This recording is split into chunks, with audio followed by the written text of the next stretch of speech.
Jamoat transportida xizmat sifatini oshirish, yo'lovchi va haydovchi o'rtasida samimiy munosabatni shakllantirish, e'tirozlarga sabab bo'layotgan har qanday holatlarga chek qo'yish maqsadida Samarqand yo'lovchi trans davlat muassasasida targ'ibot tadbiri o'tkazildi. Unda viloyat transport boshqarmasi shu'ba boshlig'i Bunyod Kushakov hamda transport nazorati inspeksiyasi viloyat bo'limi boshlig'i Ergash Murodov ishtirok etib, yo'l qo'yilayotgan kamchiliklarga barham berish yuzasidan tegishli ko'rsatma va tavsiyalar berdi. Avvalo, keyingi yillarda sohaga qaratilayotgan e'tibor, raqamlashtirish orqali haydovchilarni ortiqcha vazifalardan ozod qilish borasida olib borilayotgan ishlar yuzasidan ma'lumot berildi. Avvalo sizlarni mana shu xalq uchun, shu yo'lovchilarni tashkil qilayotgan xizmatlaringizga alohida minnatdorchilik bildiramiz. Aynan shu elektrobuslar xizmatidan xalqimiz minnatdor. Bu bo'yicha mana ijtimoiy tarmoqlarda ham ko'p nimalar kelyapti. Buning uchun sizlarga o'zimizning boshqarmaning nomidan minnatdorchilik bildiramiz. Ko'ryapsizlar, hamma sohada ham davlatimizda raqamlashtirish jarayonlari izchil olib borilyapti. Bosqich bilan birga jamoat transportida ham shu narsa yo'lga qo'yilib borilyapti. Asosiy masalalarimizdin bittasi shu bo'ladi.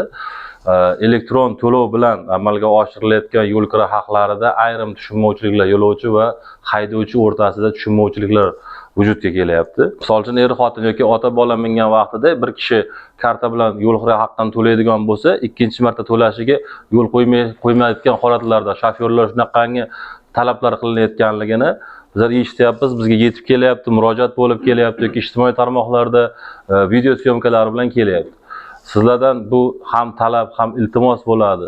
Mana shu jarayonda juda ham ehtiyot bo'lish kerak. Biz xalqqa xizmat ko'rsatamiz. Shuningdek, bekatlarda ortiqcha to'xtalishlarga chek qo'yish, elektron to'lov uchun mo'ljallangan validatorlarning muntazam ishlashini ta'minlash, harakat xavfsizligiga jiddiy e'tibor qaratish yuzasidan fikr bildirildi. Doimiy bo'ladigan muammolarimiz bor-da. Yo'lovchilar bilan qo'pol muomalada bo'lish. Yo'lovchilardan masalan bir xil, menimcha hozir sizlarda ancha yaxshi bo'lgan ishlayapti validatorlar. Validator ishlamay qolish holati.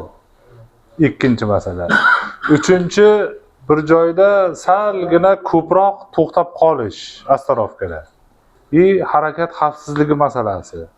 Bizda endi avtobuslarda, elektrobuslarda baribir ustunlik bor.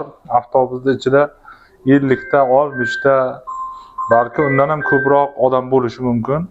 Juda ehtiyotkorlik bilan harakat qilish kerak, chunki shuncha odamni taqdiri sizlarning qo'llaringda-da shu paytda. Bu yo'lovchini bizlarning eng asosiy maqsadimiz o'zini boradigan manziliga sog'-salomat yetkazib olib borish. Shuning uchun sizlardan iltimos, talabimiz ham shu. Bu yerda hozir hammamiz 100% yig'olmadik. Sizlardan masalan bitta marshrutdan 3 kishi bo'lsa yoki 4 kishi bo'ladigan bo'lsa, sheriklarga ham yetkazasizlar degan umiddamiz. Yig'ilish davomida haydovchilar tomonidan bildirilgan takliflarni amalga oshirish va muammolarni bartaraf etish bo'yicha chora-tadbirlar belgilab olindi.